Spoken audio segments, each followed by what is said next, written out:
15 years of WoW versus 1 year of Final Fantasy XIV. Here we go. Let's watch it. Over the last few weeks, I've started to notice a lot of familiar faces from the World of Warcraft community taking another look at Final Fantasy XIV. It's just the same guy. A lot of familiar faces. It's actually just the same guy over and over and over. Just the same fucking loser. It's you, yeah. So today, well, Reckful's not talking about Final Fantasy, to be fair. I want to talk about the differences between these two games. Okay. That while sharing many similar concepts, diverge in their execution of the MMO genre. Okay. As a fan of both games and 15-year veteran of WoW, I've often thought about this subject as I now play through Final Fantasy XIV on a near-daily basis since August of last year. I frequently get asked to compare the two, and the simplest way I've been able to do so is the following. World of Warcraft is an MMORPG, while Final Fantasy XIV is an RPG MMO. What does this mean besides hopefully sounding clever? In Final Fantasy XIV, the entire creative process, the direction, the core concepts, all of it are approached from an intrinsically different design philosophy than that of Warcraft. So it doesn't mean you can't enjoy both, it just means they're made for two very different gamers. Let me explain.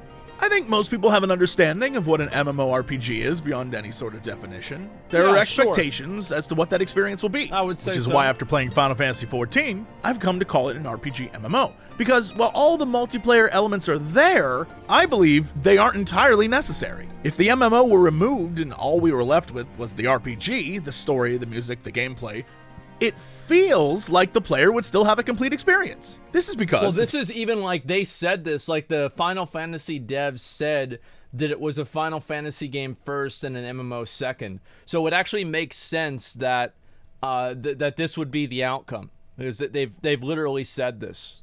Team behind Final Fantasy XIV, from its inception, has put its focus squarely on storytelling. This design choice then influences every other aspect of the game. From characters, to world building, to music, to animation, all serve to enhance the storytelling. It is without a doubt the single most vital aspect of Final Fantasy XIV. Everything comes from the story, everything is related to the story, and everything exists to service the story. See, this is one part of the game that I don't really know if I'll enjoy as much because, like, obviously I care about the lore in games and, you know, it's interesting to me, but it's not really something that keeps me coming back. And I don't really know if a story-based game that's on this level really is going to captivate me in the same way. And it's hard really for me to say. I don't know. What do you guys think? You can skip the story if you like focus? Yeah. And it's like, I guess that's really the truth, right? Is like, I can skip and I can play the part of it that I want to play. I think that's what I'm going to try to do. It's the same thing that I do with every game. So as we move forward in this video, you'll see every time I bring up a comparison or idea in Final Fantasy XIV, it's going to be in some way related to the story. And it's because of this one fact that Final Fantasy and WoW can still feel similar to a player moving between the two, but also be vastly different experiences. Let me just throw this out there. What was the story of vanilla World of Warcraft? If you had to think, it's because there was no story. There were quests, there was lore, certainly different adventures to get involved in, but no overarching story. I would say that's not entirely true, but I can see why some people would think that. I think that there were a lot of kind of... The thing is that World of Warcraft did not have a story that was in its entirety like one congruent narrative. It had a bunch of different smaller stories that were occurring simultaneously. So it had like the Alliance storylines. It had like the Night Elf storylines. It had the Undead storylines. And those kinds of things were something that was a holdover from Warcraft 3. Because while those storylines converged, they were also independent in their own campaigns. That's lore, not storytelling. Well, I think that like it did have storytelling. It just wasn't storytelling that was universal. I don't really know how that's hard to understand. There was no driving force behind what you were doing, besides the desire to gain levels, abilities, to see what's around the next bend or explore the next zone. The story of the World of Warcraft was what you, the player, made it. It was trying to find the right Zevras in the Barrens. It was sneaking into the undeveloped Mount Hyjal. It's trying to raid the enemy capital. Those were the experiences we remember. In fact, the most recent example of a great WoW memory I have is getting the Alliance Horde Slayer title in that achievement in BFA. That was the whole point is that you kill enough enemy players to literally be marked on the map as a bounty, and then people try to come kill you, and if you survive long enough, people you at get the an world achievement. quest. It was I remember that. one of the most exhilarating recent memories I have in the game. It was fun. I loved every moment of it. In Final Fantasy XIV, if you ask someone their favorite moment, and I did, almost every single person is going to say theirs is related to story. Obviously, this isn't every player, as That's many a really players good- find the that's a same really big camaraderie and difference. accomplishment as WoW players when taking down harder bosses. But for the majority of players, the story is not just an important part of the game, it's also something that binds the community together. With that said, after years of playing WoW, to say there isn't a fan base for the world or story building they're doing would be foolish. Yeah, I think obviously like the story in the game and WoW has always been like, I think that WoW definitely, the best experiences that you have on WoW are the experiences that occur with other players. And I think that's just like, that's one thing I liked about WoW. That's one thing I do like about WoW now, is that like whenever I go and I think back to like my really good BFA memories, it's not really about like the cinematics. I mean, I think there were a few good cinematics in BFA, yeah, sure. But like what I've really enjoyed is playing with my viewers, you know, doing the different events together, and that kind of stuff is really what's so cool to me. And that's what I find to be like really fulfilling with an MMO, is being able to have those like personal experiences with other players. You guys see kind of what I'm saying? And like that's what I've really thought MMOs were special about, is that they created a kind of like a foundation for those experiences to occur, and a foundation for people to enjoy those kinds of things together. That's what I really, really liked. As I am one of them. But let's be real. The majority of players simply do not care about the plot of Warcraft. No, they don't. I'd have to guess that's because it was never really the driving force of the game that got them playing in the first place. Exactly. And more importantly, sticking with it. The fact is, as Blizzard moves more towards storytelling in their more recent expansions, they've developed multiple ways of getting across major plot information to players who may be interested, but it's not integral for the player's enjoyment. Well, the thing is, the reason why the storytelling people have diverged from enjoying the storytelling of WoW is because it occurs through so many different mediums that unless you're like super engaged with it, it's hard for you to keep track of everything that's been happening. So, for example, like, how do people know? Like, I think the best example of this is the Shadowlands cinematic. Like, how do people know that Sylvanas is actually, she's actually like this super powerful being that's being empowered by the jailer? Well, there are things in the game that tell you that, and there's the books that tell you that. But in terms of the base cinematics, you don't really know that. And so, for a very casual player, they just see something that doesn't make sense to them, and it annoys them. And I think that's the problem, is that like the lore in WoW is occurring, it occurs in cinematics, it occurs in those like these like little picturesque like comic book cinematics, it occurs in game, it occurs in the like kind of character cinematics, it occurs in books, and it gets clarified on Twitter and stuff like that, and in like different Q&As. Like, and so unless you are looking at all of these things, you are going to have things that get lost in translation, things that don't really make sense. And I do think that WoW would benefit a lot from making a lot more cinematics. Like, they need to just focus more. If they want people to appreciate the story that they have invested so much time into making, they need to make more cinematics, because people will watch the cinematics, but they're not going to read a quest line, and they're not even going to sit around to listen to an NPC talk. Like, they're not even going to do that. The voice acting, yeah, if like it's not voice acted, it doesn't count. It's like not even, it doesn't even exist. It's this delivery that provides the necessary surface-level context to keep a player engaged, but has also formed a complicated relationship with players who do enjoy story and world building in Warcraft.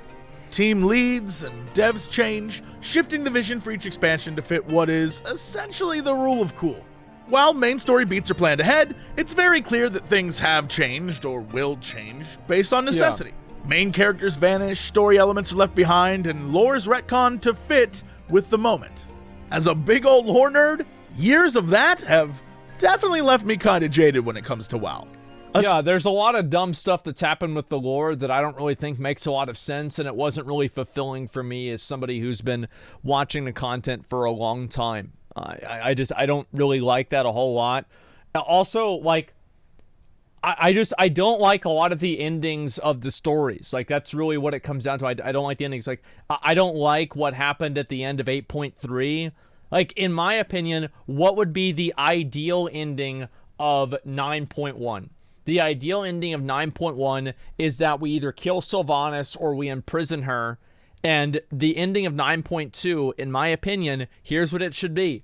It should be we confront the jailer and it plays a cinematic of N'Zoth killing all of us in BFA. And the fact is that we are supposed to be in the Shadowlands because everybody is actually dead. That would be fucking cool. That would be really fucking badass. And let's go ahead and let's shake things up a little bit. That would be so awesome. And where is that? Like, Sylvanas, here's what I think. I said this yesterday on my second stream.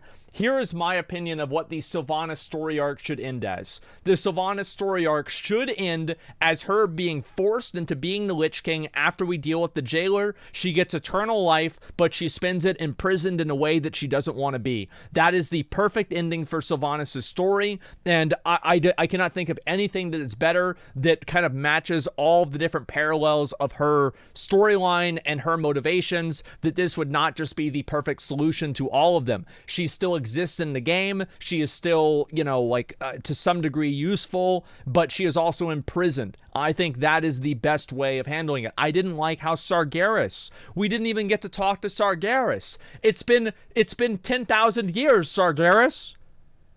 Can't we get a few lines of dialogue like, hey, how are you doing? How's the Void Lord situation? What's up?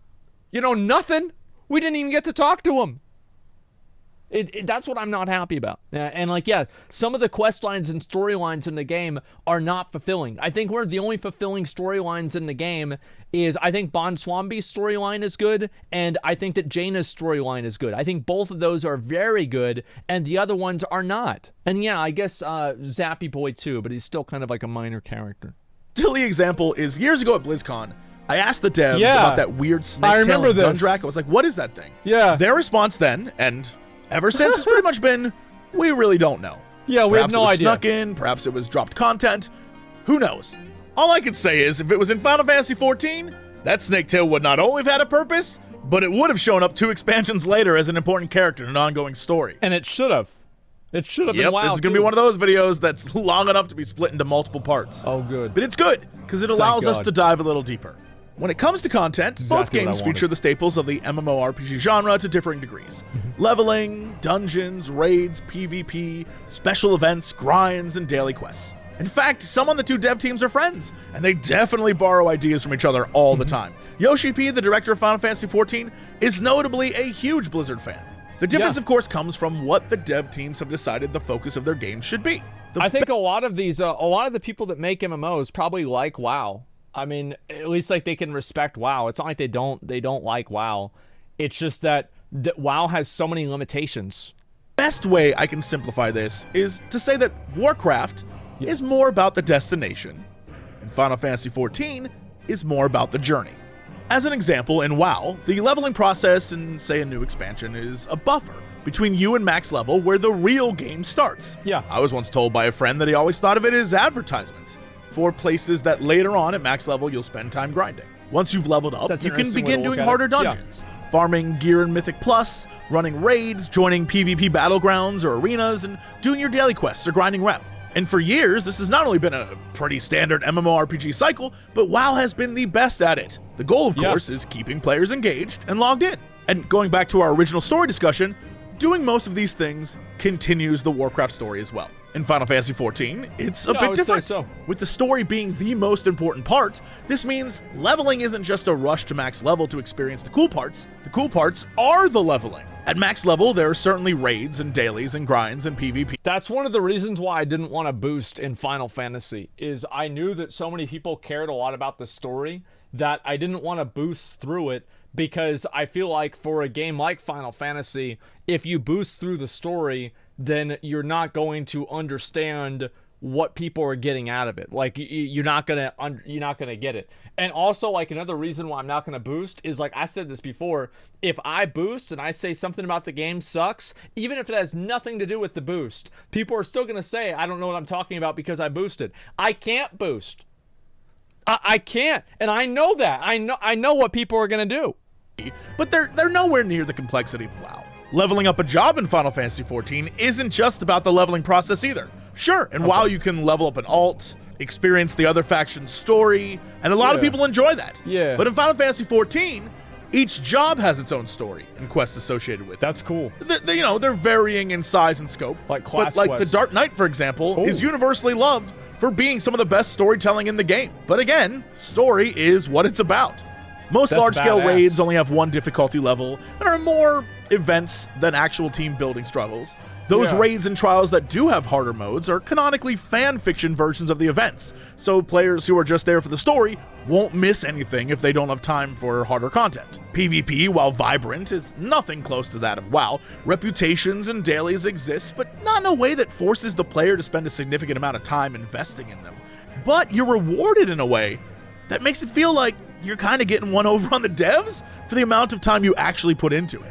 Let me give you some specific examples. Let's talk reputation grinds. Admittedly, in WoW, I haven't played much beyond the start of max level content in Shadowlands, and this may be different, but if we look at most reputation grinds, it's usually something along the lines of like, you earn... Reputation grinds in WoW right now are world quest counters. Like, you could replace the reputation bar with an achievement that says complete 150 world quests, and you would pretty much have the exact same experience. It's garbage. Like, the reputations are garbage. Like, the reputations have not been good in WoW. Like, there have been a few times, like, I think that in Mists of Pandaria, I think a lot of the reputations were really cool. They had a lot of different interesting ones.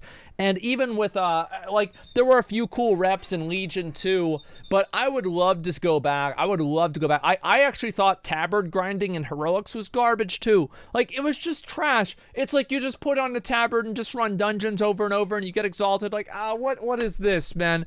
It's boring. It's just trash. Like, let's go back to the good reputations. Let's go back to the Netherwing reputations. Let's go back to Talon's Vengeance and Legion. And like the Angler reputation was so good. And like, listen, the reps in the game used to be interesting, and there are still some good reputations, absolutely. But the majority of them are world quest counters, and they are boring. 750 rep a day with a weekly bonus of some sort, and you need 40 to 50k rep to reach Exalted. So you're looking at, I don't know, over a month of rep farming to reach max reputation. This, of course, is part of the design philosophy, again, to keep you engaged in the world longer. Yeah. In Final Fantasy XIV, while some of the older reputations are pretty similar, the newer ones, take Pixies for example, are designed not only to be fast, but to feel very rewarding. Every day you get 3 quests that take roughly 15 minutes to complete, and as a reward, you get tons of reputation, tokens that you can eventually buy rep items with, and then loads of experience. I'm talking like a quarter of your XP bar for 3 quests. Wow. And this is great because not only does it make grinding rep easy, but it also rewards you for doing it on one of your other jobs, incentivizing you to level additional classes. Let's take another example. Unlocking Flight. In WoW, unlocking Flight has always been a process, a thing that you really had to earn. Currently, I think to unlock Flight, it's something like getting Renown 44 and completing the last sigil and having completed Chapter 12 of the Covenant campaign, receiving memories to unlock account-wide flying, and then... It's not that big of a deal. Like, I don't think that the Pathfinder was fine the first 2 times. The problem with Pathfinder is you can't do it every single time. In my opinion, as I said, you know what I would have fucking wanted to do to unlock flying in Shadowlands? Press spacebar. That's it. Press spacebar. Everybody logs in on patch day and you can fly. It's that fucking simple. And it would be such a cool moment. Like, everybody logs on and they're like, you too. Oh my God, this is me too, right? It'd be so badass, right?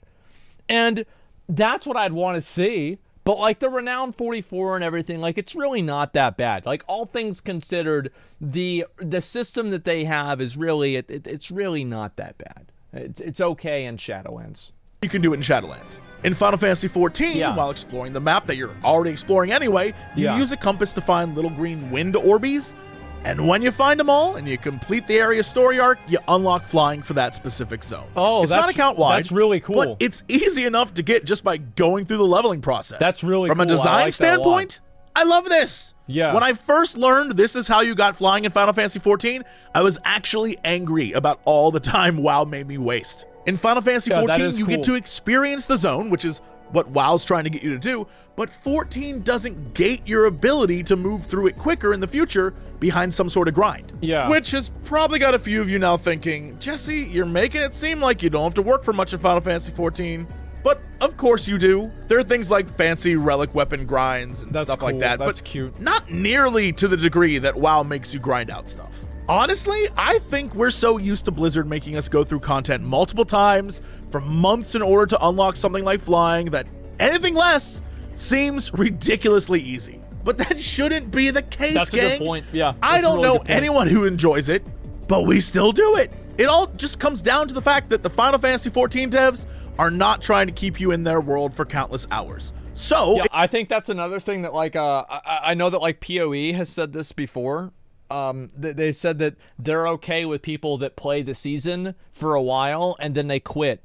And I think that's the way a lot of people handle things, is that they play WoW or they play like PoE, they get to like 93 or 95 and, you know, they get some of their gear and then they stop playing the game. And I think that a game should be built with that in mind. And I think that's one of the successes of something like TBC, because you can actually have an end point in TBC.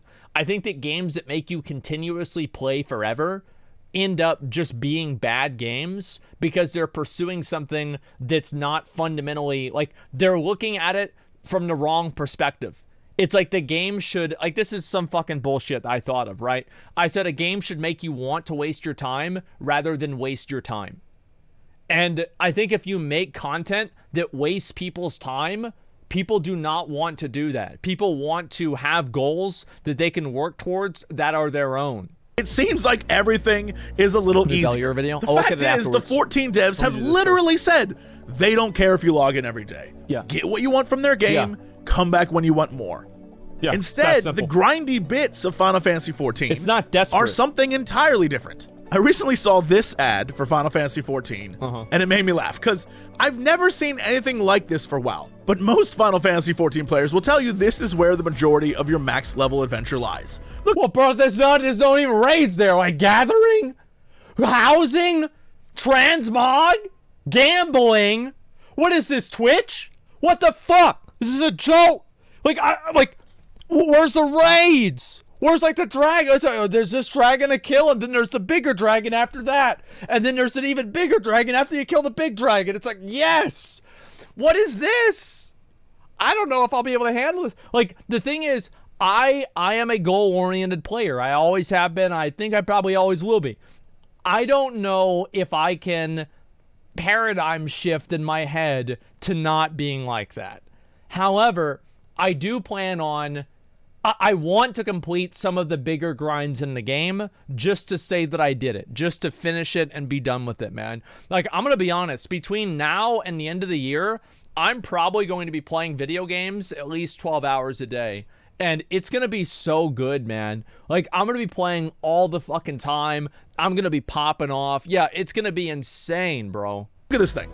Gathering, crafting, free companies or guilds, housing, fashion, the gold saucer, which is like a permanent version of the Darkmoon Fair. Yeah. And I'll be honest, yeah, this is pretty much endgame in Final Fantasy XIV. Wow. That's not to say 14 doesn't have challenging content for those looking for more traditional MMO raiding experience. That's what I care about. But like, the point I'm trying to make is that in WoW, the endgame focus is on harder and harder raiding and mythics, PvP, both arena, battleground, and world, with all the other things in the game existing to aid in doing so. Exactly. In 14, the endgame focus is more diverse. Although there are savage and ultimate difficulty raids designed for those who want a more challenging experience, there's also things like building a cool guild house, or crafting a special weapon from a weird boss drop, or going on treasure hunts. There's more to do than just Treasure hunts raiding for sound the cool. sake of raiding. Speaking of crafting, one of the biggest issues I have with WoW is that crafting for so long has seemed totally pointless once Looking for Raid was created. Yeah, because crafting sucks. Crafting has not been good. This is going to be an unpopular opinion, maybe. Crafting hasn't been good since Burning Crusade. Burning Crusade was the apex of crafting. It was the best crafting has ever been, and it's not even close. Legion was not even close to Burning Crusade. Vanilla WoW was not even remotely close. Burning Crusade was so much better than vanilla WoW in terms of crafting, it's not even funny. Like, Burning Crusade was never crafting, was an actual progression path. Every other point in time in the game, it wasn't. It was so good. Like, it actually makes me mad to think about how good crafting used to be. Wrath crafting was good? No, it wasn't. It was trash. It was absolute trash. All you would do is you got the same, like, what did you do? You just, like, what was cool about Wrath crafting? You could get gear that would get replaced in Nax Tin Man? Oh, wow, super cool. It was useless, man.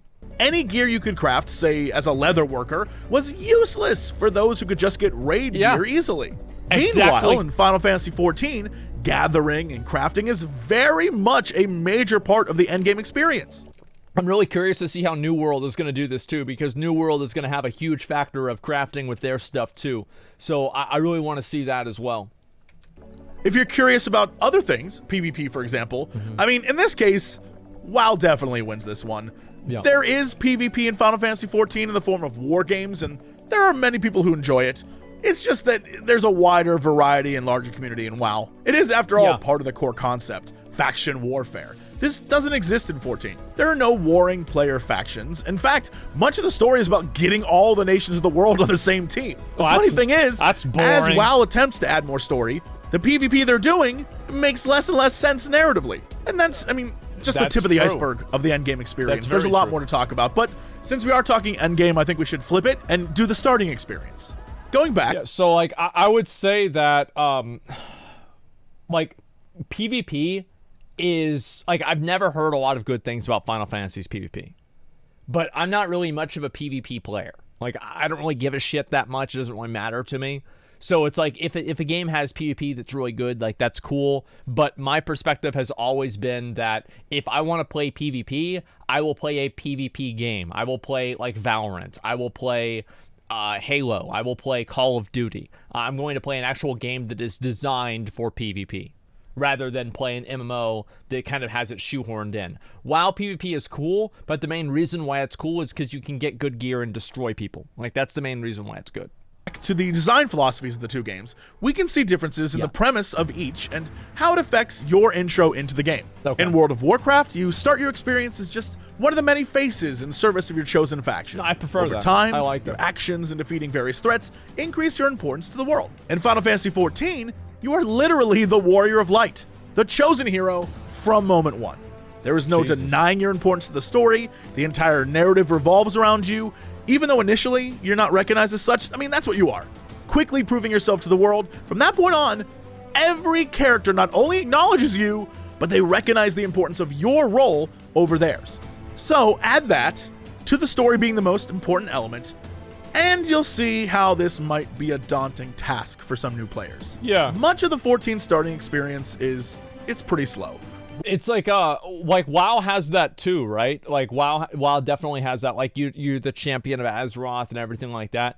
I personally, like, every game tells a story differently, so I can't, like, say for sure I do or I don't like it in Final Fantasy XIV because I haven't played it. But what I can say is that, like, I don't really like storylines where, yeah, you're the Maw Walker. Oh my God, you've saved everybody.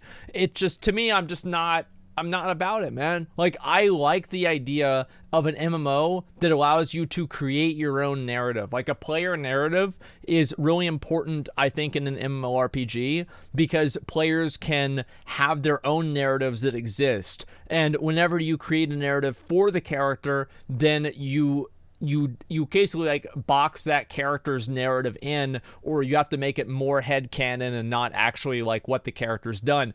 I think for everybody it's a little bit different, but to me, I like kind of blank slate, faceless adventurer style MMOs rather than the savior of the world MMOs.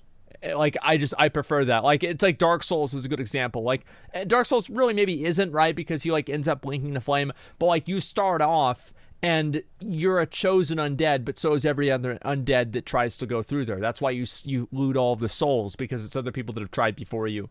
And so you obtain that, but you're not treated that way, if that makes sense. world building, character introduction, lasting roughly the first 50 levels. I actually think this is one of the biggest problems Final Fantasy XIV has, as it's a hard sell to explain how phenomenal this game becomes only after you put in 40 hours.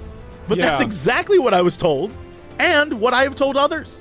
That's what people say about WoW, too. The strong connection to narrative hurts the starting experience, especially for new players who may have friends playing or seen an amazing moment from a recent expansion, but they can't play it themselves without playing through 100 hours of story or paying for a skip and finding themselves completely disconnected from the plot. And that is a real shame, because the game uses all of that story and setup to build out the rest of the world. So if you skip over the starting experience, the amount of stuff you miss is mind-boggling. Yeah. And because the story is so well told, and all the characters and locations and factions, etc., are so perfectly fit into the puzzle that is the main plot, that when twists happen, they make perfect sense. When reveals are made, it's like, oh yeah, of course! All because of that level 1 through 50 experience laying the foundation.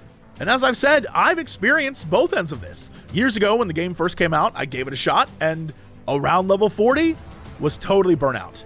It wasn't until I returned last year looking for something new that I gave the game a second chance on the recommendation of a friend. Okay. I'm so glad I listened, because for a fan of story like me, what this game offers is a fantastic experience. Sadly, the reason behind Final Fantasy XIV: A Realm Reborn's slow start can be traced back to its origins as a reboot of the disaster that was the original Final Fantasy XIV.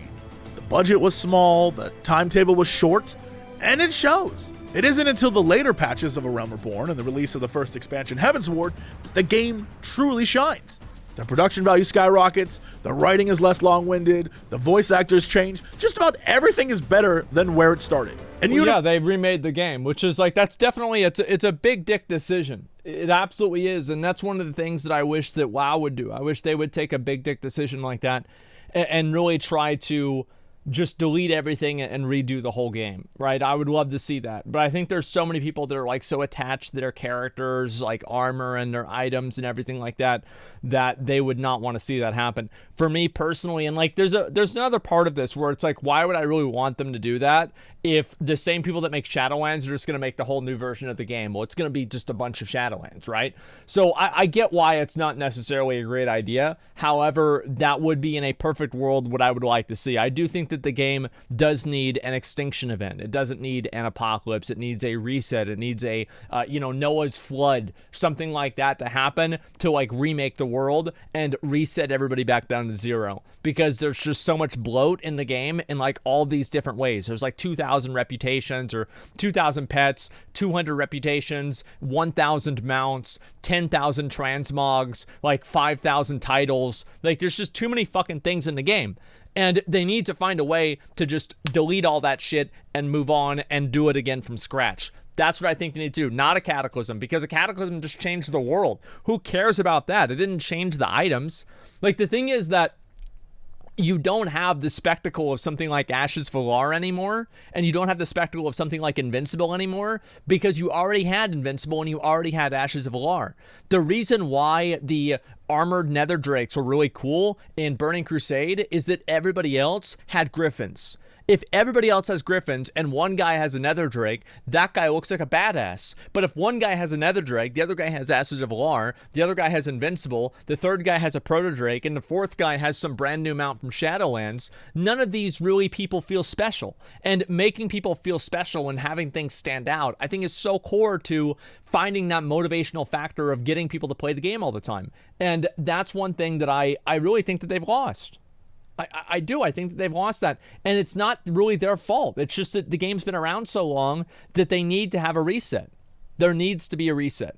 Universally, everyone acknowledges this fact, which is why I assume the free trial, with memes and all, includes Heavensward. If you're gonna keep playing the game, it's the first expansion that's gonna get you. What's totally insane about all of that is only by sticking with it can you then truly appreciate the slow burn A Realm Reborn was, and all the ideas it introduces that later become very important. It's like when your parents gave you some advice as a kid, and you didn't listen, and now you're 30, and you're like, damn, that was good advice. I should have listened. But again, how do you sell that to people? Meanwhile, the WoW starting experience is much more welcoming to new players because they keep updating it and changing it, a thing Final Fantasy XIV can't do without damaging the plot it's trying to set up. Because Warcraft doesn't concern itself with this. They now offer multiple ways to level, a special starting zone designed to teach new players. Which is They have streamlined the process of getting your character to the end game, which, as we discussed, is a core design philosophy. I actually think that the Chromie timeline thing and everything is a good change. I definitely think it's a big improvement, and I think Exile's Reach was really good too. Yeah, I think, all of that was good. It was an improvement, absolutely. But this means, depending on when you started playing, your story experience in World of Warcraft could be entirely different from another player. Some moments I may have experienced years ago are no longer in the game. Making it so things that bind players and keep them engaged in the game are not story, but it's progression systems, guild dynamics, and faction conflict, which I think explains why people enjoy playing Classic, as it has all the things I just listed, but also a shared sense of existing in the same world, which I feel like... It's congruent. That's the problem, is that, like, there are so many things in WoW that for a new player are very confusing. Like, they're just very confusing for a new player in terms of lore. Like, it's I think, quite hard to understand the lore of the game just by playing through the game, because you're playing through all of these things that don't really fit well together. You've got mounts from, like, the Lich King, and you go over to Northrend, and, you know, this is the Lich King. It's like, oh, these are, like, times and, like, the story. It's complicated for people to understand. And I do think that Classic WoW, one of the good things about it is that it is it's solid, right? Like, there's no, like, oh, well, this happened before, and then you have to go to this zone, and, you know, these things fit together. I think many of you would say the current iteration of WoW does not have. Another way to look at this is how new content is delivered. If we look at the two most recent completed content cycles in both WoW and 14, the picture we get of everything I've been talking about becomes more clear. In WoW, the new content starts with the release of a trailer.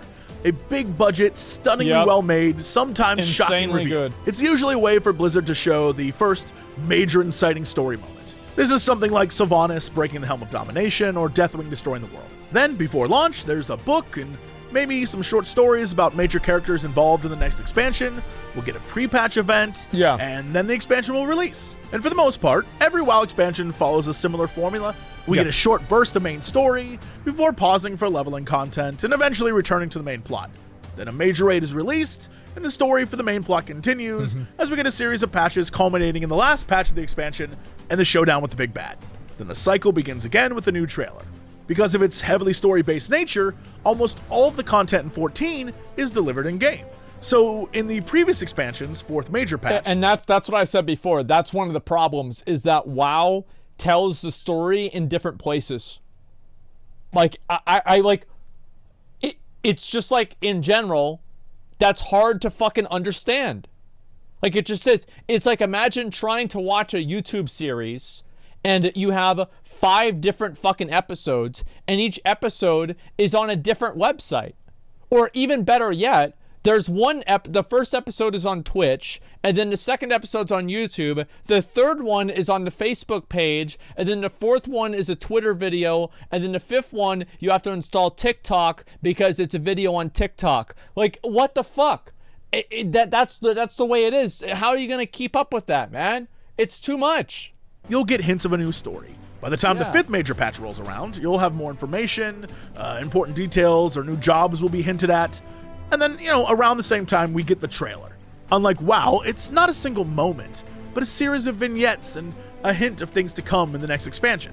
Then at launch, the main story is experienced and completed throughout the leveling process. Yeah. The first major patch and so on are there to wrap up loose ends, tell new smaller stories either via raid or a series of max level trials, or introduce new areas that serve as a way to grind out special weapon skins. And then, by the end of the third major patch, the story of the expansion is wrapped up. And then the fourth patch continues the trend of hinting at what will be in the new expansion. So once again, I'm sure the obvious difference comes down to the initial design choice by the two dev teams. Okay. The reason the Warcraft patch cycle is what it is to keep players engaged longer. So if you're a fan of story, for example, you need to keep with it through all the patches to see the end. While Final Fantasy XIV, designed to deliver story most of all, gives you a completed one at launch, then adds additional adventures afterwards. I can see that. The most notable difference in gameplay between the two, I could see that. I think, is to start, the global cooldown in Final Fantasy XIV is 2.5 seconds. So I don't think that's that big of a deal. Like, people keep bringing this up all the time. Oh, the fucking cooldown. Oh, the GCD, the GCD, the GCD. I'm sorry, but I just don't give a shit about that. Like, I really just don't. It's probably not that big of a deal because it's like, it's the same as like in Dark Souls, for example. Like, if you're using a big two-handed weapon, you effectively have a 2-second GCD. Like, go use the Dragon Bone Crusher in Demon Souls. That's a 2.5 second GCD. So I don't have a problem with that because it's not really, it's not about that to me. It's just not. It's no big. Yeah. It's like, you have some gameplay, like, for example, like, you have the slow and deliberate gameplay of, like, Dark Souls 1 or Demon Souls, and you have the more fast-paced gameplay of Bloodborne or Dark Souls 3. Like, primarily, is the best example is Dark Souls 3. So it doesn't really, that doesn't bother me at all. When you're level 10, for example, and you only have 3 abilities, it seems like there's a lot of downtime. Yeah. Later on, as you unlock other off-cooldown skills or increase your stats to lower your GCD, this changes, but for the start, it definitely feels pretty slow. This also translates into differences between the spell and ability rotations of the two games. Warcraft is more reactionary. Build up a bar or wait for a crit to trigger an ability, while Final Fantasy XIV is more proactive, where the player weaves a pattern of combos together to create a string of pre-planned attacks. Even the procs in Final Fantasy XIV are associated with patterns and planning. Combat in WoW is like a street brawl, and Final Fantasy XIV is like a dance. And because 14 is more of a dance, the combat is more spectacular, and the spell effects are way more flashy than those in WoW. Well, I don't know if that's necessarily a good thing. Like, I kind of like having spell effects that are a little bit, you know, like, it's like, I don't like having it where spell effects obscure my vision. Like, whenever a spell effect is flashy enough to where it obscures my vision, that is an issue. However, with WoW, I do think one of the problems with WoW's combat is that there aren't really rotations anymore. I think that rotations make it easier for bad players to pick up on the game. Like, that's straight up what I think. Like, I think rotations make it way fucking easier because you don't have to be thinking like 1 second at a time. Like, okay, I use this, I use that, making these split-second decisions. Like, you just have your rotation, you do these 20 buttons in a row, and you just go through the order. Like, that's what I think. Yeah, priority rotation. Yeah, the priority rotations are just, in my opinion, easier than procs and stuff like that because you don't have to make split-second decisions. And for the most part, spell effects aren't necessarily designed with large groups in mind, unlike Warcraft. So when you're in a 24-man raid and all the effects are going off, it can sometimes feel blinding. Yeah. So much so that there are options in 14 to decrease or turn them off for other players. Speaking of making changes to the game, 14 has a pretty amazing HUD customization in the base game. Okay. While you can do a lot more with the various add-ons in WoW, 14 gives you enough tools to customize your experience so that you don't feel the absence of add-on support. That's really nice. This UI customization allows for the use of a controller, which the game was designed with in mind, allowing for cross-platform play between PC and PlayStation. This allows for some pretty fun player interface options and looks, letting you clutter your screen with as much information or as little as you want. And we can't forget about the accessibility of players who simply can't use a mouse and keyboard. Yeah. Accessibility can be found in 14 in the form of universal language on markers and effects. I think that's something that's good. In my opinion, I would love to see WoW come to console. I know people might not want to see that. Now, I would not want to see it on console. I would not want to see it go to console if that means they have to dumb down the game or make it worse. Absolutely. But the idea of moving WoW over to console is a good idea. There are a lot of people that play it on that play console and they want to be able to do that. I think that making the game accessible to more people and having more avenues to play the game is overall a positive thing. Elder Scrolls has this, Final Fantasy has this, and I'm even going to go a step farther. You guys are already mad? I'm going to make you even more mad. I think there should be functions in WoW that you can play on your fucking phone. I think that you should be able to do battle pets on your phone. I think you should be able to do your missions on your phone, which you already can, to be fair. There should be other things like that you can do on your phone, not necessarily raids, but things beyond that. The thing is that if WoW wants to adapt and WoW wants to evolve, there are a lot of people that want to play on consoles, and there are people that want to use little things like that on their phone. It keeps them attached. And if you don't have that, you're missing something that makes people engaged. I do. I think that WoW should come to console in some way or another. I do. It's hard to determine how to do that. I don't know how to do that, but I think that Blizzard could figure it out. That as you've watched this video, you've noticed in the Final Fantasy XIV segments the same markers on the ground over and over and over again, to the point where players can have some idea of what's coming their way based on the effect. They understand what's about to happen and what's required.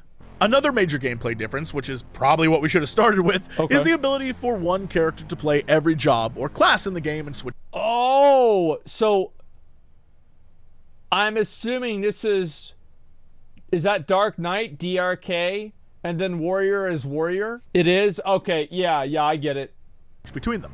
If you choose Black Mage to start, for example, like I did, and you end up hating it, like I did, then you can switch to another job and try something new. Fall in love with something new, like a Red Mage, or a Warrior, or a Dragoon, like I did. And 14 is designed with this one character leveling multiple things in mind. WoW, on the other hand, is designed around having to create multiple alts to try different classes. But unlike 14, each of these new characters has some sort of racial ability or special action, and 14 doesn't have that.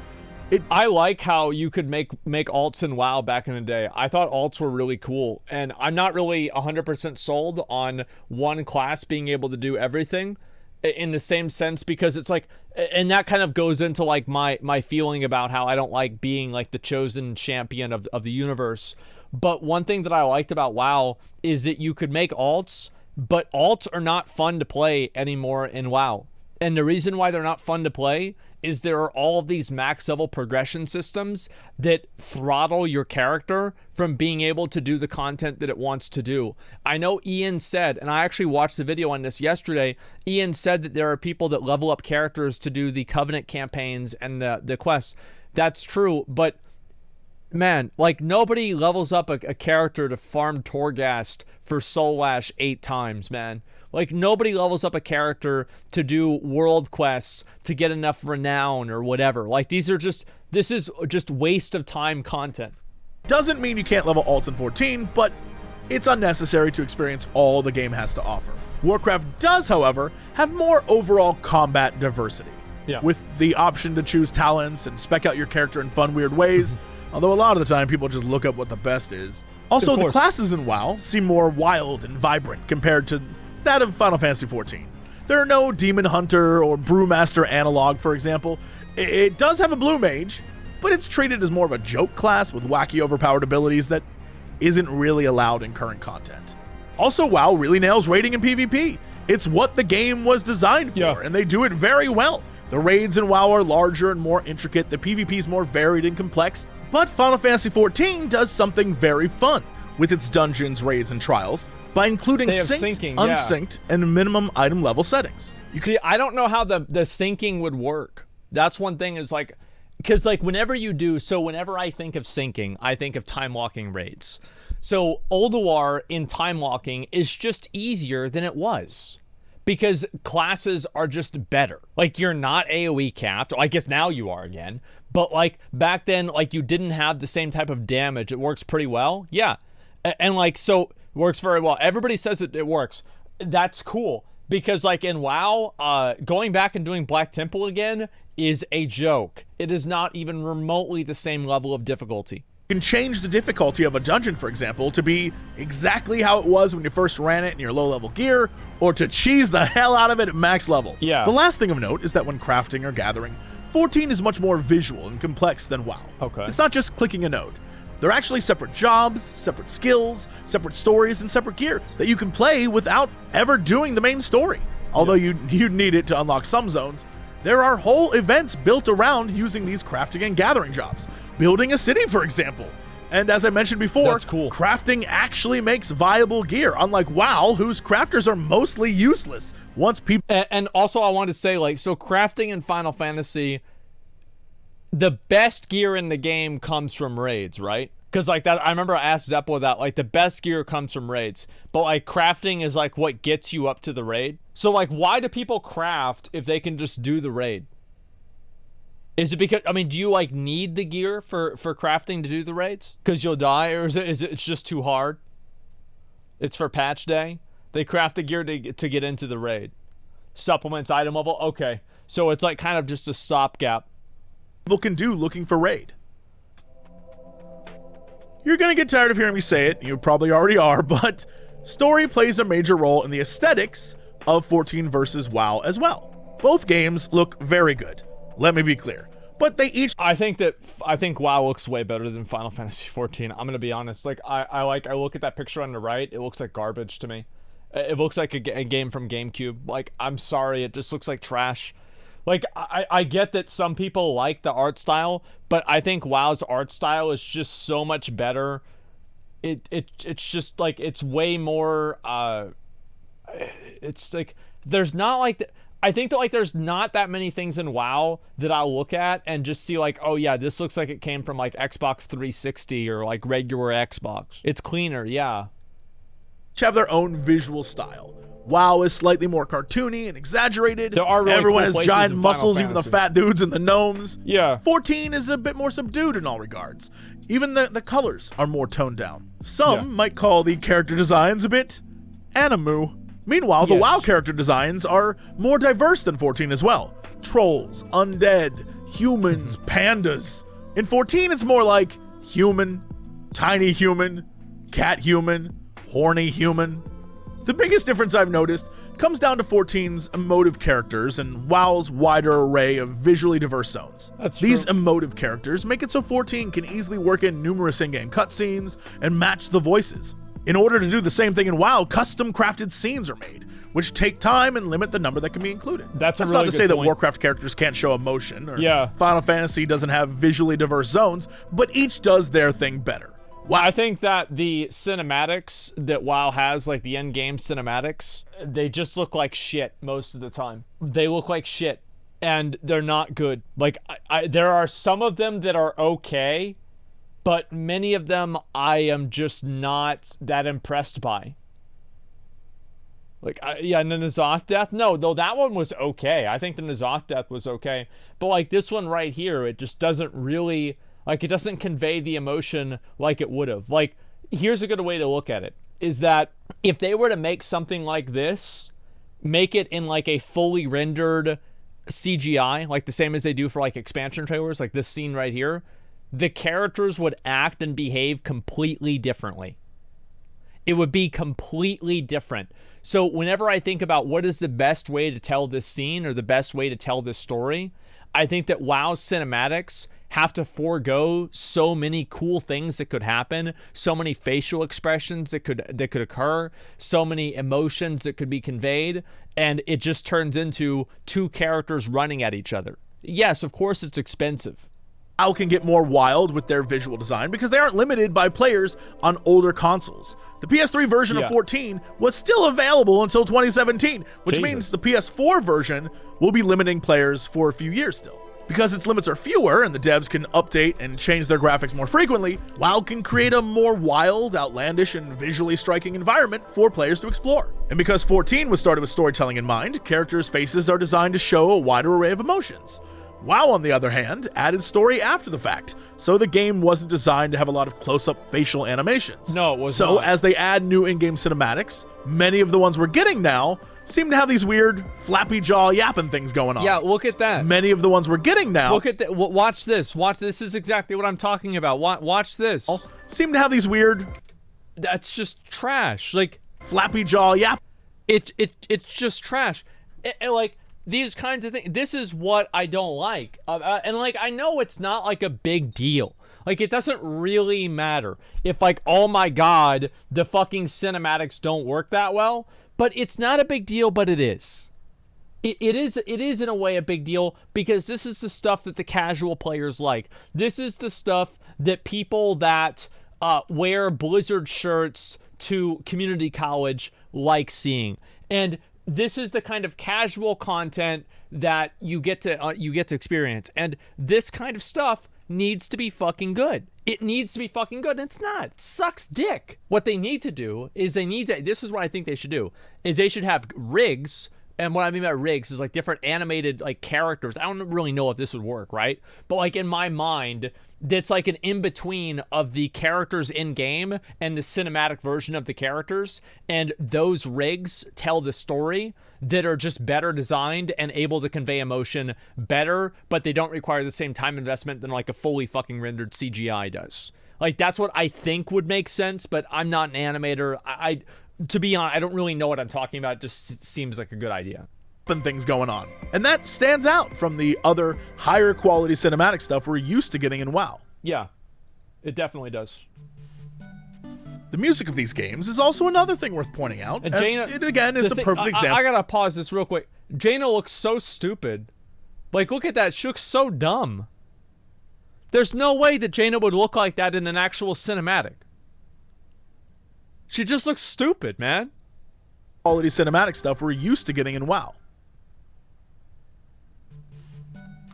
The music of these games is also another thing worth pointing out, as it again is a perfect example of my original thesis. Like the graphic design of the games, they both have good music.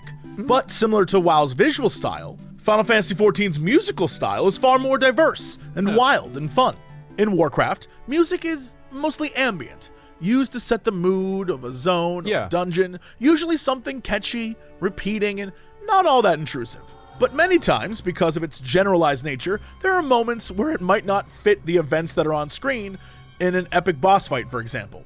There's plenty of times I remember struggling through a raid to get to the final boss and the music was pretty much the same as when I started the raid.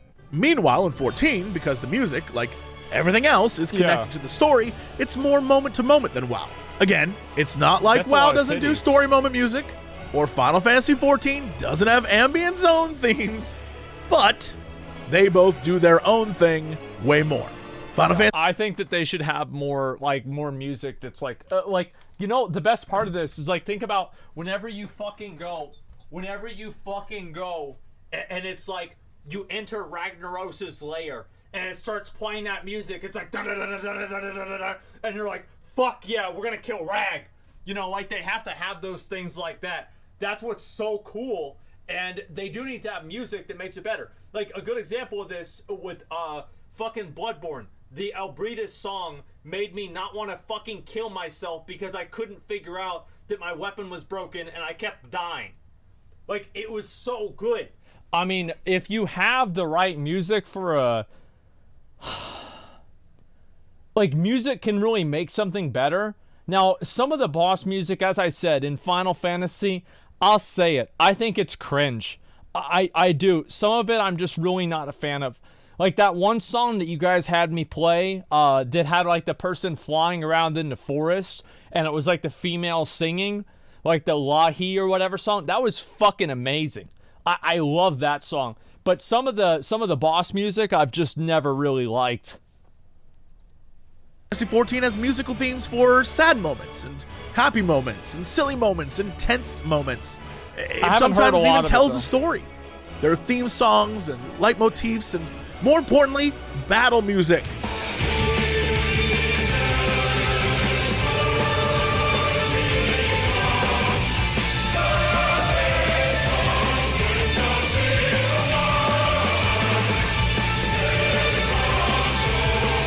That sounds badass.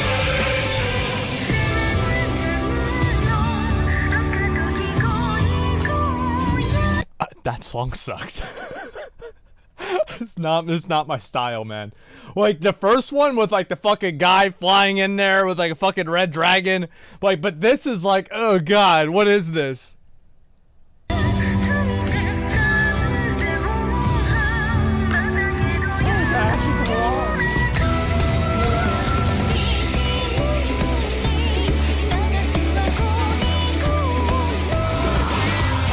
No. Nah, I don't like this one either. Yeah, I'm not about it. I don't like it.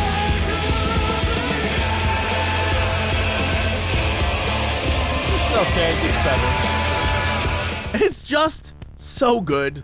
Nothing makes wiping or learning a fight more tolerable than a catchy song in the background. That's true. Truthfully, Final Fantasy XIV just has a larger variety of music and uses it better than WoW, which is crazy because I remember listening to the soundtrack for WoW Legion and thinking how great it was, only to find out there were some songs not even used in the game, or if they were, I don't remember or missed it.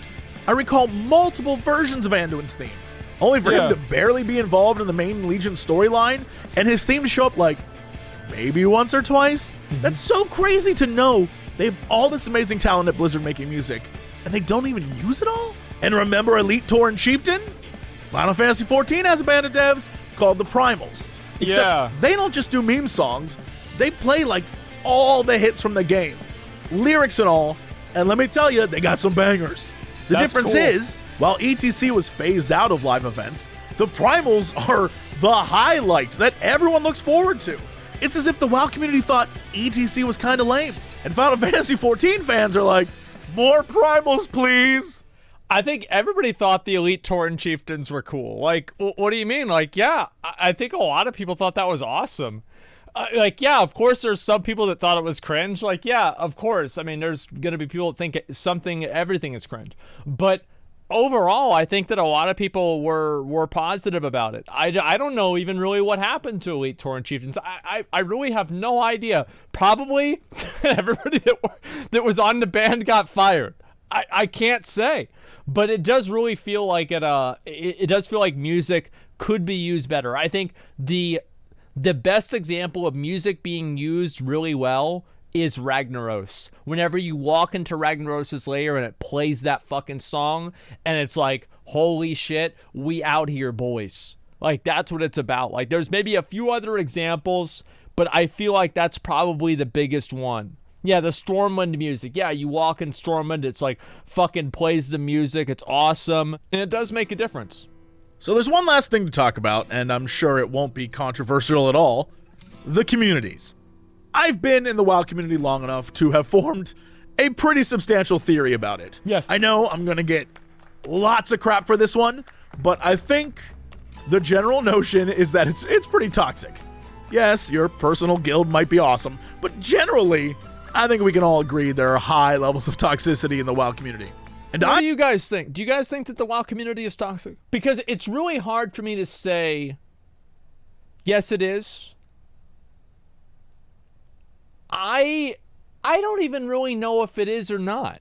Yeah, I like in retail, I really don't think the WoW community is that toxic. And I think that here's the reason why the toxicity occurs.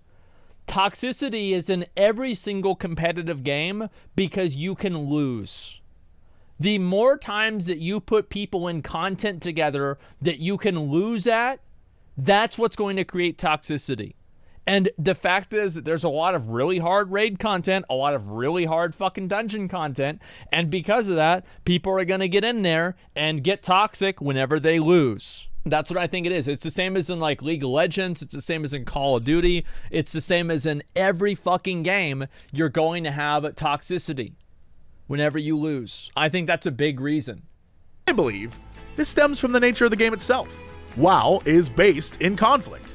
A game where two factions are pitted against each other from the beginning, so players already have an established enemy or other to focus their ire on. It is thematically ingrained in the community culture. And not only is player versus player part of the game, but so is competition on a PvE level. Yeah, it is. With world firsts and server firsts and more at a macro level. Yep. And then tools like DPS meters at a micro level to determine who is the best in the current party. Everyone is judging everyone at all times in Warcraft. I love dick measuring. And that's one thing that I don't think that's a bad thing. I love dick measuring. I'm so much about that. It's so fun to just like go on there and be like, oh, I'm better than this guy. You know, like I'm so cool because I can do this much damage. I'm so awesome because of this. Like, yeah, I'm all about dick measuring. Like if a game doesn't have dick measuring, then what's the point of even getting into it? Like, I do. I don't think that's toxic because that's what I like doing. It's like, what's toxic about measuring your dick next to somebody else's? I got a bigger dick than you. Ha ha ha. You know? Like, he could just get a bigger dick if he wants to, but he can't. It's fun, man. It's fucking fun. It can feel overbearing. Even WoW's more cooperative events can seem like competition between players. They are. As players are in the game longer, and learn more, and think they know more, biases form, opinions, valid or otherwise, take root, and soon the forums are littered with waste. You know, toxic. 14, at least in my experience, has been different. And it's hard to explain because, sure, there must be toxicity in the community. I've heard of it. I've never seen it. And maybe that's streamer privilege. Maybe it's just I'm very lucky. I don't know. But most people, if you ask, will tell you how nice and wonderful and kind the 14 community is. Well, it's because you never say anything bad about the game. The thing is, like, the Final Fantasy community is, like, super toxic if you criticize their game. Like, I've said bad things about the game, and I've had a bunch of people, like, on Twitter that are Final Fantasy fans send me a bunch of vile shit. And it's like, it's the same, it's worse probably than the stuff that the people that in WoW do it, because I think a lot of the people that are assholes in WoW know that they're assholes, but the people that are doing it on Final Fantasy think that they're defending truth and justice. Like, the reality is that there's a lot of toxicity in both communities. All you have to do to get to toxicity, all you have to do is find the thing that makes the other person mad. And if you can find out what that thing is, you're going to get toxicity. It doesn't matter what it is. But it's also jarring. If you're a WoW player coming to the Final Fantasy XIV community, there's a lot to understand that's different. Let me give you a great example. Rare mobs. Okay. Or in the case of 14, ranked mobs. In WoW, if you see a rare monster, you find a way to kill that thing as fast as you can. You grab friends, you grab guildies, you want that special drop. Yeah. In Final Fantasy XIV, that's frowned upon by most of the community. I found this out one day when I saw a rare and asked my free company, my guild, for help. Yeah. And they were like, dude, wait for the hunt train. And I was like, what? What the hell are you talking about? It's right here, right now. And they explained that's not how the community does it. When all the rares are finally spawned, hunt trains form, and like 100 players move from zone to zone, killing them, each getting credit for the kills and any sort of rewards. This idea baffled me. I was like, I am here right now. What if I'm not online later? I have to pass up the kill just cause? And they were like, yeah. I know it sounds crazy, but having done multiple hunt trains now, I understand it completely, and I actually prefer it. It's almost like... The thing is, like, that actually does happen in WoW sometimes, too. Because, like, in WoW, like, Soundless is a good example of this. Like, it is bad form. See, here's the reality, right? Soundless, it is bad form to try to kill Soundless in, like, you know, until there's a 40-man raid of people there that have all tagged the boss. See, here's the reason why it happens, okay? Is that anybody who's farming for Soundless hates their fucking life. And they hate it so much. They know, they understand the pain. And because they understand it and they know how fucking bad it is, because of that, they wait. Even the most selfish and fucking entitled player, it can be me. I will wait. I will wait for Soundless because I know the struggle. It's this rare spawn that's from last expansion that sometimes people make groups for, sometimes they solo kill it. It is a pain in the fucking dick. Like, if WoW had this same concept, I may have actually seen a time lost Proto Drake once or twice. Warcraft eventually had moments like this for Nash Tadar and... No, they don't do that. It's so fucking simple, man. They don't do that because it's zero sum. This is not a community issue. This is a design issue. And I can make you a counterpoint to that. A counterpoint to that is the Warlords of Draenor rares. Like, let me see if I can find a video of this. Asmongold. Yeah, so here's a good example that literally disproves everything that people have been saying. So as you can see, everybody is sitting there waiting for the mob to get there. This completely disproves what people have been saying. Well, the Ascended Skymane. Yeah, wait. Yeah, that's a perfect example. That is actually such a perfect example. The Ascended Skymane is the exact same thing. And that's in the game literally right now.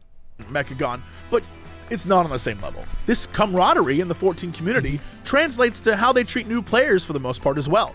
Sprouts, as they are lovingly called, are new players with a little icon next to their name. Normally, one would assume an icon next to your name letting everyone know that you have no idea what you're doing would seem like you just got yourself a scarlet letter and became a pariah. But in Final Fantasy XIV, It's the exact opposite. Instead of trolling or treating them poorly, most players cheer them on or offer advice and tips in dungeons. It makes it easier to understand if someone has no clue what's going on. You can instantly see they're new, and it's okay. And the game even rewards players with bonuses for having them in your group.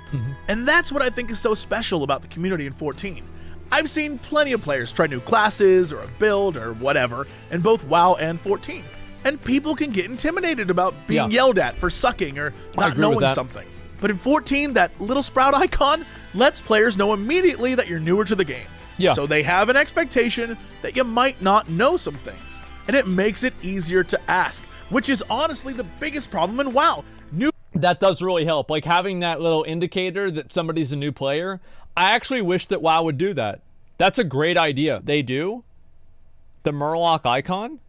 Wait, what? I've never seen that before. Look at this. No way. No, I've literally, like, there's no way that I've never seen this. It's fake? Yeah, like, what the fuck, bro? Like, I've never seen this before in my whole life. It's fake. It's like, what's this here? Wowhead? What's this Wowhead thing? Let me see if I can find it. You have to be a guide to see it. Oh, so you have to actually be a guide to see this kind of stuff. Guide mentor system. And then you can see them. I see. So it's only available to people that are part of the system. New players are always afraid to ask what to do. Just as an example of how this mentality rubs off on you, I was doing my 14 roulettes or dungeon dailies and got the final Omega raid. When it popped, I was in a group of almost all sprouts. For those of you who don't know, this fight is what you would call a complicated dance. Sprouts are nubs, we wiped right? A lot. That's nubs. And in my guild chat, I was cursing up a storm. I was so upset that I had to go through this thing that I thought was going to take me 5 minutes, but I'm here at like minute 30. They're nubs. But in party chat with the sprouts, I was like, we can do this. Come on, I'll teach you how to do this fight. I've often thought about what sprouts in WoW would be like, and the only thing I can think of is that it would mostly be people dropping from parties that they showed up in. Again, this isn't to say the Final Fantasy XIV community... Well, it's like, a good example of this is the boosted Andes in fucking Burning Crusade. It's the boosted Andes in Burning Crusade. Like, you see somebody and they have fucking communal gear. It's like, okay, back to the fucking queue. You're done. I'm tired of you. And so that's definitely what it is. But I think that, like, one difference is that in WoW, you don't want to have people get, like, sometimes cued into having, like, some new player in there. Because a lot of people, I'm sure, can, like, and, like, the reason why you don't have people talking shit like this in party chat is because it'll get you banned. Yeah, you'll just get banned for it. And I don't really think that's necessarily the same type of positivity as it being something that's intrinsic or voluntary. This is forced positivity, which is very different than having a good community. Forcing positivity is not having a good community. It's not forced at all. Well, of course it is. Not entirely. Well, wait a minute. So, like, if you can't give somebody negative feedback and then nobody gives you negative feedback, does that mean that there's no negative feedback?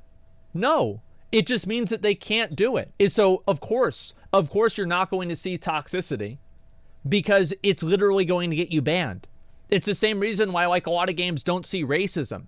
It's because it would literally get you banned. I guarantee you, if there were no rules against it, you'd see a ton of fucking racism. That doesn't mean that the game got rid of it. It just means that it's against the rules. It's perfect.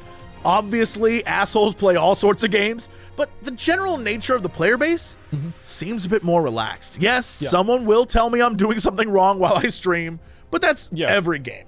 For everyone. Does that. The biggest difference, I think, is the Final Fantasy XIV community does not tolerate a lot of the stuff that WoW does. The crackdown on bad actors is swift and immediate. And some of you may be like, well, that doesn't sound cool. I guess for the people who don't want to deal with that stuff, it's pretty cool. I don't know. The last big takeaway I have on community is this. The WoW player base seems always ready to attack their game, even while loving it. That's true. And the Final Fantasy XIV community is always trying to defend their game, even if it doesn't need it. That's good. That's actually a very good way to say it. That's a great way to say it. So you've made it some 30 minutes into a YouTube video, and you find yourself quite a while. This was all just sort of a long-winded way of saying again what I'm sure I made clear in the first 5 minutes, but I really wanted to expand upon the differences between WoW and What the 4G, fuck? and how there are players who like each of these. So I guess that's pretty much it for this video. Sure, there's definitely going to be something I missed or couldn't find a way to fit in the video. That's what comments are for, I suppose. So please, if you have something to add or additional thoughts or insights, or if you think I'm way off, let me know. This video was done out of love for both games and the knowledge that each has its own audience, and it's okay to like one and not the other. I hope the takeaway is that if you enjoy story games as much as I do, you'll check out 14, and if you could care less, you're probably already invested in WoW, and I don't see why you should leave. Yeah. That's what it comes down to, at least for me. Anyway, thanks so much. Thank you to all the amazing patrons who make videos like this possible. Please, if you like this, share it with your friends or give it a like. That'd be swell. I would love it if you consider subscribing and hit the bell and do all the things that, you have to do on YouTube in order to see a video these days. But that's it. Thank you so much, and I will see you in game. I actually think that this was a really great video. I think that he brought up a lot of really good points. I think that he talked about a number of things that really made a lot of sense, and I, in general, liked the video. I think that it was very well done. Overall, I thought it was positive. I think it was pretty fair. As I said, I do think that the community, it's very hard for me to view positivity in the community that is effectively compelled by the terms of service as a lack of toxicity that is compelled by the terms of service as a positive thing about the community itself. I think it's more that just it's not allowed, and so people don't do it. So I think it's different. But other than that, I think a lot of the points that he's making are accurate. I think they are true. And I do think that WoW definitely has more of a end-game focused community. I think that's really what they care about a lot more, and that's what they give a shit about.